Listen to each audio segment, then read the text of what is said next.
పార్టీలో నాకు ప్రతి పార్టీలో 5 మంది 10 మంది ఉంటే అటువంటి వ్యక్తిని లాగుతున్నావు రోడ్డుకి వాంటెడ్గా. నీలాగా భారతి గారు బామర్దికి, భారతి గారు తమ్ముడికి 15 ఎకరాల ల్యాండ్ ఇక్కడ ఉండే తిరుచానూరులో నేల తీయించేసి నువ్వు మభ్యపెట్ల. నీలాగా డైమండ్ నెక్లెస్ ఎత్తుకుమయ్యిలా.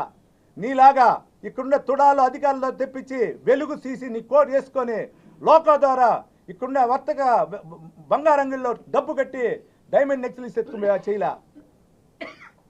నీలాగా కాదు. ఇంకా చెప్పా, నిన్న 5 సంవత్సరాల తర్వాత నేను స్వామివారి మొక్కుకొని వచ్చా. 19వ తారీఖు మే 19వ సంవత్సరం మే 24వ తారీఖు వెంకటేశ్వర స్వామి దగ్గరికి మొక్కుకొని వచ్చా. స్వామి, చంద్రబాబు నాయుడు గారు సీఎం కావాలి, మళ్ళా తర్వాత ఎమ్మెల్యేగా నన్ను గెలిపించు స్వామి. గెలిపించిన వెంటనే నేను నడుచుకొని వచ్చి పొర్రు దండాలు పెట్టి నీ మొక్కు గుండు తీసుకుంటాను మొక్క. దాని మాట ప్రకారం 5 సంవత్సరాల ఒకటిన్నర నెల వెంకటేశ్వర స్వామికి పోలా. నేను ఎక్కడున్నా నామాలు చూసి దండం పెట్టుకునేవాడిని రోజు. నన్ను కరుణించి నన్ను తీసుకో, నీకు నా మొక్కుబడి తీర్చు స్వామిని దండం పెట్టేవాడిని. అందరూ గెలిచిన తర్వాత అందరూ కొండకు పోయినా నేను పోలేని పరిస్థితి. దానికి కారణం నువ్వు, నీ కుటుంబ సభ్యులు. నువ్వు నీ కుటుంబ సభ్యులు దేవుని కూడా దర్శనం చేసుకోలేకపోయినా. దేవుడి యొక్క సంబంధించిన నేనేదో మొక్కుబడి, ఆ మొక్కుబడి కూడా సగం తీర్చుకోలేని పరిస్థితి. కాలు ఎక్కితే కాలు వద్దు డాక్టర్లు వద్దుతే నట్టనన్నావు. ఇప్పుడు మీకు అందరికి చూపిస్తాను. నా కాలు నిన్న కట్టిప్పారు షూ, అందుకే మీకోసం షూ వేసుకొని రాలేదు, చెప్పులు వేసుకొని వచ్చా. చూపిస్తా కాలు ఇంకా ఎంత స్వెల్లింగ్ ఉంది మీరే చూడండి. పొర్లు దండాలు పెట్టి నన్ను దండం పెడితే స్థానికంగా ఉన్న 6 మండలాలకు సంబంధించిన వాళ్ళు, మండలానికి 5 మంది 10 మంది నెల రోజుల ముందే తెలుగుదేశం పార్టీ సంబంధించి ఎమ్మెల్యేల దగ్గర లెటర్లు తీసుకుని వాళ్ళు వచ్చితే నీ బులుగు దీంట్లో నువ్వు చెప్పావు. నీలాగా చేయని భాస్కర్ తప్పు. నేను ఎప్పుడు మాకు చంద్రబాబు నాయుడు గారు తిరుమల దేవస్థానాన్ని పవిత్రమైన స్థలంగా చూపించాడు. మేము కాళ్ళకు దండం పెడతాం. నేను నా కుటుంబ సభ్యులు దర్శనానికి వెళ్ళాం. స్థానికంగా లీడర్లంతా ప్రతి ఒక్క ఎమ్మెల్యే సిఫార్సు తీసుకుని వచ్చారు. రేపు కూడా నీ ప్రతి ఒక్కరు ఏ ఎమ్మెల్యే అని అడిగితే సిఫార్సు ఇస్తారు. ఒక లెటర్కి 6 మంది 7 మంది ఇస్తారు. ఆ సిఫార్సు ప్రకారం వెళ్ళారు. కానీ నీలాగా 50 మందిని 200 మందిని పెట్టలా. నీ కుటుంబ సభ్యులాగా అమ్మలా టికెట్లు. నేను చెప్పాలి, చాలా బాగోతుంది. నీ కుటుంబ సభ్యుల్లాగా అభిషేకాలు అమ్మలా.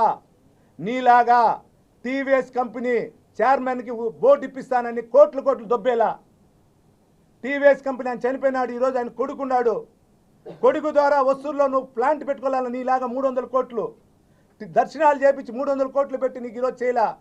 వాళ్ళ దగ్గరికి వెళ్తా, నీ భాగవతం ఎత్తి వాళ్ళ దగ్గర టీవీఎస్ కంపెనీకి ఇస్తా, వారంలో ఇస్తా నీ భాగవతం అంతా. నిన్ను వదలను భాస్కర్ రెడ్డి, నువ్వేమేమి చేసినావు తప్పులు అందరికి ఇస్తా. ఈరోజు బతికున్నారు టీవీఎస్ కంపెనీ కొడుకు. 5 సంవత్సరాలు ఎన్ని లక్షలు వసూలు చేసినా నా దగ్గర ఉంది లిస్టు. ఎన్ని కోట్లు వాళ్ళ దగ్గర తీసినా లిస్టు ఉంది అందరి దగ్గర. వాళ్ళు వెంకటేశ్వర స్వామి అంటే అంత పరమ భక్తులు టీవీఎస్ కంపెనీ వాళ్ళు. వాళ్ళు ఏ విధంగా మోసం నీలా మేము చేయం వెంకటేశ్వర స్వామిని. మాకు భక్తి పైన రాజకీయాలు మాట్లాడాం, చెప్పులు వేసుకోం, నీలాగా దండం పెట్టుకొని రాం, మొక్కుకొని పోతాం.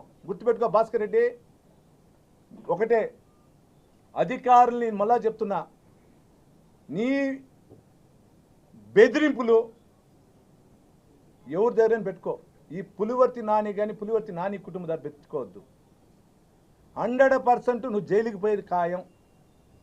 నేను క్లారిటీ ఇస్తా ఉండా. ఎందుకంటే అప్పుడే చెప్పాడు ఒక వీడియో వేసి, నాని నటన అని 14వ తేదీ. మీ ద్వారా అడుగుతున్నా, పోలీస్ అధికారుల చేతిలోకి రాని ఆ వీడియో ఏ విధంగా యూనివర్సిటీ నుంచి వచ్చిందో ఒకసారి పోలీస్ అధికారులను కొడుతున్న దానిపైన ఎంక్వైరీ చేయమని.